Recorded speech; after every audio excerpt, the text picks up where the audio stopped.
Hey folks, how y'all doing? Um, we're looking at day 29. This is Dijkstra's algorithm. Let's go ahead and get started. So we begin with a weighted graph. So every edge has a weight to it, and this is a pretty cluttered graph, but I'm hoping that I've placed all of the weights in a way that's pretty clear to tell which edge goes with which weight here. Um, And if we think about all of the different ways that we can get from, say, vertex A to vertex F, so down and over and down, left over to H, down around the diagonal, for example, around this way, which path from A to F has the lowest total weight? Excuse me. Allergies are killing me this morning. So the question is, to find a minimum weighted path. So from a vertex U to vertex V is a path from U to V that has a total weight that's lower than or equal to that of any other path from U to V. Dijkstra's algorithm is a way of finding minimum weighted path, and it's closely related to Prim's algorithm, which we've already seen, because when we're finished, we will have built a spanning tree. Um, and we will have built a structure that remains connected throughout the algorithm as it builds. So Prim's algorithm does both of those things. The difference is that Dijkstra's algorithm and Prim's algorithm chooses their edges in a different order, and we'll talk about that difference in a moment. All right, so in Dijkstra's algorithm, we choose a starting vertex. I'm choosing A to be my starting vertex. And then what we'll do is we'll find the minimum weighted path from A to every other vertex. So um, we'll find the shortest way to get to B, the shortest way to get to C, the shortest way to get to E, and so on and so forth. All right. So we seed the algorithm just by looking at all of the different edges that lead from A and picking the smallest weighted edge that comes out from A. So far, that's exactly the same as Prim's, is once we've picked a starting point, we just take the cheapest edge we can find. And that's going to be the edge from A to C. And so I'll do this on the next slide, but we'll go ahead and choose this edge. And then, because I'm thinking about building a tree where A is the root of the tree, I'm going to record at C, I'm going to record not only the weight that took me to C, but my parent as well. And so C's parent is A. Okay. I'm going to record both of these pieces of information. So we identify the edge with the lowest weight extending from the starting vertex. We label the vertex at the end with the weight of that edge and with the parent vertex. So I'm recording a 1 and an A, and I'm going to add C to my structure. So in the next step, what I'm going to do is I'm going to look at all of the different ways that I can add another vertex onto this structure. So there are a bunch of ways. I can go from C to H, and that will add 7 to my weight. Now my weight is already 1, so that will add the weight up to 8, but the parent will now be C. So the 7, I'm not recording the 7, I'm recording the total weight, which is 1 plus 7. I can also go over here to D. That would add a total weight of 2. So that would be 3 with C as the parent. Or I could go down this edge, which adds a total weight of 3, and that would take the weight up to 4 with the C as the parent. Or coming from A, I could go straight up this diagonal here, which is only adding 2 to the weight, but I'm starting at A now. And so starting at A, the weight is only 2 because I haven't used the 1 unit here. I could go along here, that would give me a weight of 7. I could go straight down, that would give me a weight of 4. Or I could go straight to the left, which would give me a weight of 8. Okay. All of those are possible ways that I can extend this tree along these 3 edges or along these 4 edges. And so I have 1, 2, 3, 4, 5, 6, 7 possible extensions. I'm going to choose the one that has the smallest total value. So I'm going to choose the 2A, and this is going to be the edge that I'm going to extend with then. Okay? So we're going to do that on the next slide here. I'm describing a step, but I'll go ahead and show it now. So we consider all of the different possible ways that we can extend this graph. I left this one out, that we can go from here to here with a weight of 4. I missed that one. So 1, 2, 3, 4, 5, 6, and then 7 over here. And then we record the total distance from the starting vertex to the parent vertex. Out of all of these possible extensions, we choose the one with the lowest weight. And we discard all the rest of them. Okay. All right. So now we do the same process again. From C, we can extend along either of these 2 edges. And so this would give me 8 coming from C, 4 coming from C. From D, we can extend along these 2 edges. This would give me 3 coming from D, or 2 and 5 would be 7 coming from D. And from A, we can go along these 3 edges. This would be 7 coming from A, 4 coming from A, or 8 coming from A. And the 3 is the cheapest one, and that's coming from D. And so that's going to be my next edge that we're going to add. Okay? We look at all the different ways of adding a vertex to this structure. This one does so with the cheapest total. And so we will add that vertex onto the structure coming from D. Okay? All right, let's keep going. We're looking at all the different ways that we can add a vertex onto the structure. So this edge doesn't add a vertex because it goes onto D. It's already been added, so we don't consider that edge. But we could go from C over to here. 1 plus 7 would be 8, coming from C. From D, the only way we can add a vertex is going straight down. That's going to be 2 plus 5. This is going to be 7, coming from D. From E, we can go to the left. That gives me to B. That would be only 6 coming from E. We can go down diagonally. That would be 9 coming from D. And then from A, we can go left, which is 8 coming from A. Right, which is 7 coming from A.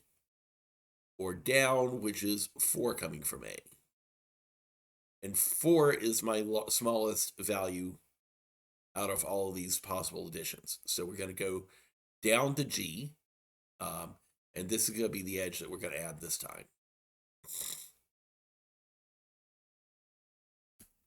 Okay. So the structure that we're building is still all connected. It's still a tree. Okay. All right. So we try again. But what's happening now is the number of new vertices we can add is getting smaller and smaller. We only have H, B, and F now. Okay? All right, so let's look at ways we can extend. We can go down here. This is 8 coming from C. From D, we can go straight down. This would be 7 coming from D. From E, we could go across or down. This would be 6 coming from E. Notice that B has 2 different edges. one coming from D and one coming from E, but 6 is cheaper than 7. And so we're not going to end up using the 7. Going this way, we can get 9 coming from E. And then A, we can go to the left. This would be 8 from A. Or to the right, this would be 7 from A. And then from G, we can go up. This would be 6 from G. Or this way would be 7 from G. Or to the right, this would be 10 from G. 4 plus 6. All right. Well, when I want to look at the smallest edge, we have a tie now. Okay. With Prim's algorithm, if we have a tie, we break it arbitrarily. In this case, though, we can actually just go ahead and take both. 6 and G, that would be this edge here. And 6 and E would be this edge here. And neither of those edges create a cycle, so we can take them both. And so that's what we're going to do on the next slide. We encounter a tie which doesn't create a cycle, and so we're just going to go ahead and keep them both. So this is 6 from G, and this is 6 from E. All right. We only have one more vertex to add. We have to add this vertex at F. So let's look at all the ways of getting to F. So from C, there's no more ways we can extend the graph. From D, there's no more ways we can extend the graph. We could go diagonally down from H, and that would give me 6 plus 3 would be 9 coming from H. From B, we could go straight down. This is 6 already. 6 plus 4 would be 10 coming from B. We could go down diagonally from E. 3 and 6 would be 9 coming from E. And horizontally, we could go from that, but that would be 10 coming from G. Okay. So we have a tie again. This is H and this is E. But I'm going to use a different color for just a moment. If we took both of these edges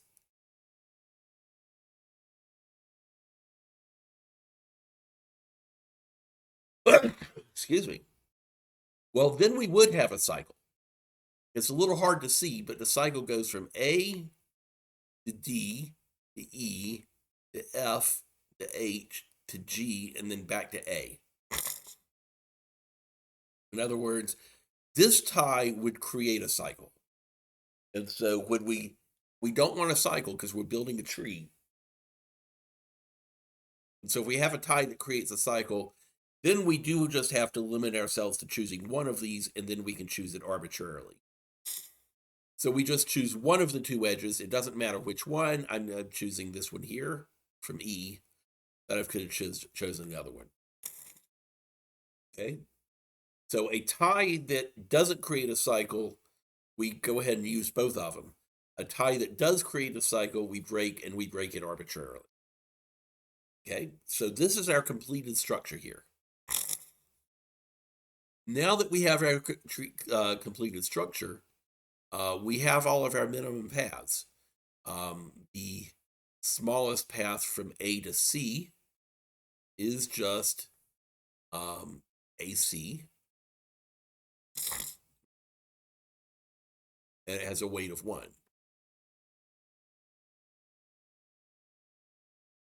The smallest path from A to D is just AD, and that has a weight of 2. All right, smallest path from A to B, let's walk through this, has a weight of 6. And we followed the parents back up here. B goes to E, E goes to D, D goes to A. So we go from A to D to E to B around this way, and that has a weight of 6. And that's cheaper than just going straight from A to B, which has a weight of 7. All right. Cheapest way to get to E is to get to E is to go through D first. So A to D to E. That has a weight of 3. To get to F, we go all the way around A, D, E, F. That has a weight of 9. To get to G, we just go straight down, A to G. That has a weight of 4. And get to H, we go down to G and up through H because that's only 6, whereas going straight across would have been 8. So AGH has a weight of 8. Okay? So I think people could see how similar this is to Prim's. Where we differed is that we're not always choosing the smallest edge that's available to us. Let me back up to here, for example. Maybe back up to this step right here. With Prim's, this edge had a weight of 2 and this edge had a weight of 2, and we could have broken that arbitrarily. But with Dijkstras, we have to choose not just the cheapest edge, but the cheapest total. And this gives me a total weight of 2. This would have given me a total weight of 3. And so we couldn't break this tie between this edge and this edge. We couldn't have broken it arbitrarily.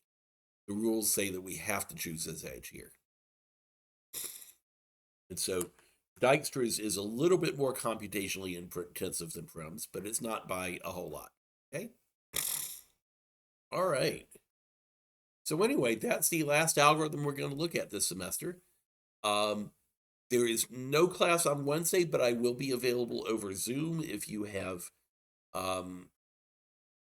questions about the test, or if you are still struggling with one of the coding projects and you want to get that turned in, or you just have some questions about scheduling the final exam. If you're in the asynchronous section and you want to show up at one of the Zoom times for one of my hybrid classes, you're welcome to come by during those times also, since we're meeting as a hybrid on Wednesday. And then starting on Friday, we'll begin reviewing for the exam. If you have exam review questions that you want me to cover, send them to me by email. Let me know what questions you want to do, because otherwise I'm probably just going to go back over the practice tests a second time. And you already have videos for those practice tests. So I would be happy to incorporate additional questions into this exam review if you have them. All right? Y'all take care. Thanks for watching.